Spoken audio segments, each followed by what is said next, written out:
ये चलेंगे आपको इस्लामाबाद, जहां पर वजीर आजम कश्मीर कॉन्फ्रेंस से खिताब कर रहे हैं। Mr. Sartaj Aziz, Advisor on Foreign Affairs, Khaja Muhammad Asif, Minister for Defence and Water and Power, Mr. Masood Khan, President of Azad Jammu and Kashmir, Mr. Raja Farooq Haider, Prime Minister of Azad Jammu Kashmir, and Shiza Fatima Khaja, General Secretary, Young Parliamentarians Forum. Honorable parliamentarians, worthy delegates from the United Kingdom, Canada and the European Union, leaders from Azad Jammu and Kashmir, and Kashmiri brothers and sisters, and youth representatives of Pakistan, ladies and gentlemen. Let me first of all extend a very warm welcome to all the delegates, especially who are joining us from abroad. I would like to commend the organizers of the seminar for this timely initiative. I am certain that you will have fruitful discussions, and these discussions will help highlight the plight of the people of Kashmir.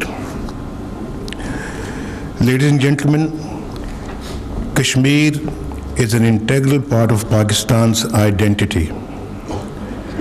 Our hearts beat in sync with our Kashmiri brethren. We share each moment of their pain and pleasure. We rejoice in their happiness and we grieve in their gloom. I salute the spirit and determination of the people of Kashmir for continuing their struggle for the inalienable right of self-determination in the face of brutal and deliberate repression. The youth of Kashmir are writing a new chapter in Kashmir's history. The Shahadat of Burhan Wani, the vibrant and charismatic young leader, has become a rallying point for the freedom-loving people of the territory. In an effort to silence that one voice, the oppressors have found that they have unleashed 1,000 more. Ladies and gentlemen, supporting the just struggle of the people of Kashmir for their right of self-determination is an article of faith for every Pakistani. We know what they are going through. Pakistan will always support morally and politically and diplomatically the rights of Kashmiri people and continue to prick the conscience of international community for their right of self-determination. The peaceful protests that continue for the past more than 5 months are an expression of the indomitable courage and the will of Kashmiris. Pakistan will make sure that the world knows about what is happening in Kashmir. We have sent delegations to important capitals abroad, and I have personally raised the issue of Kashmir in front of the international community in my address to the United Nations General Assembly in September 2016. Ladies and gentlemen, to paraphrase Martin Luther King Jr., history will have to record that the greatest tragedy is not the strident clamor of the bad people, but the appalling silence of the good people. Oppressors will continue to oppress, and the oppressed will continue to bleed unless the conscience of the world cries out clearly and loudly, enough.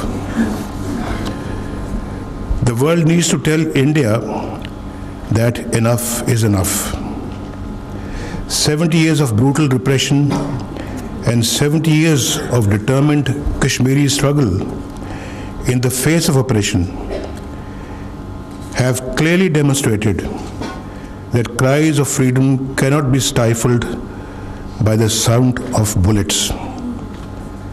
If that had been the case, more than half of the world would still be enslaved. Ladies and gentlemen, Pakistan desires peaceful relations with all of its neighbors.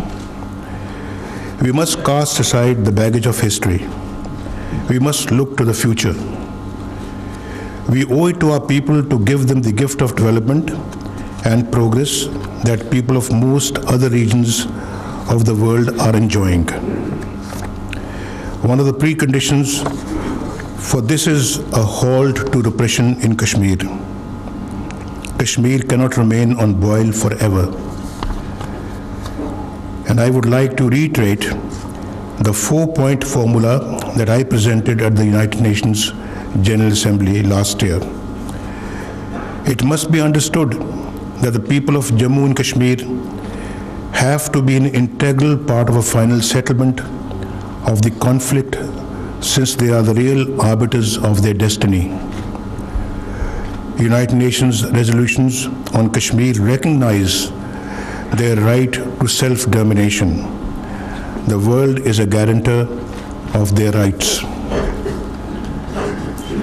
So I take this opportunity to once again urge the international community to make all-out efforts to ensure that Kashmiris get the right that was promised to them 70 years ago.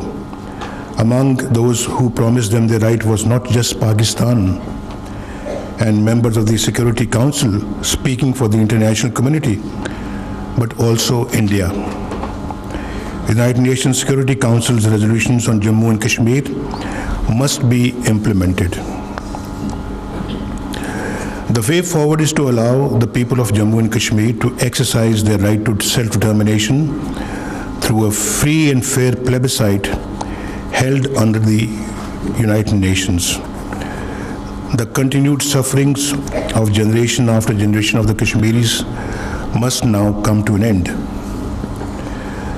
Ladies and gentlemen, the Pakistani nation, the parliament, and the government will continue to support the just and indigenous struggle of the Kashmiris with all political, diplomatic, and moral means. This seminar is one clear manifestation of this determination. I thank you all for participating. All of you who are sitting here, I thank you for your participation in this important seminar. It sends a clear message to the people of Kashmir that the people here will not remain silent in the face of their continued sufferings. Thank you, ladies and gentlemen. Pakistan Zindabad. वज़ीर आज़म Nawaz Sharif seminar से खिताब कर रहे थे। उनका ये कहना था कि पाकिस्तान डिप्लोमेटिकली, मॉरली और पॉलिटिकली कश्मीर को सपोर्ट करता रहेगा। उन्होंने ये कहा कि कश्मीर पाकिस्तान की पहचान का अहम हिस्सा है और हमारे दिल एक साथ धड़कते हैं। ये थी ताज़ा तरीन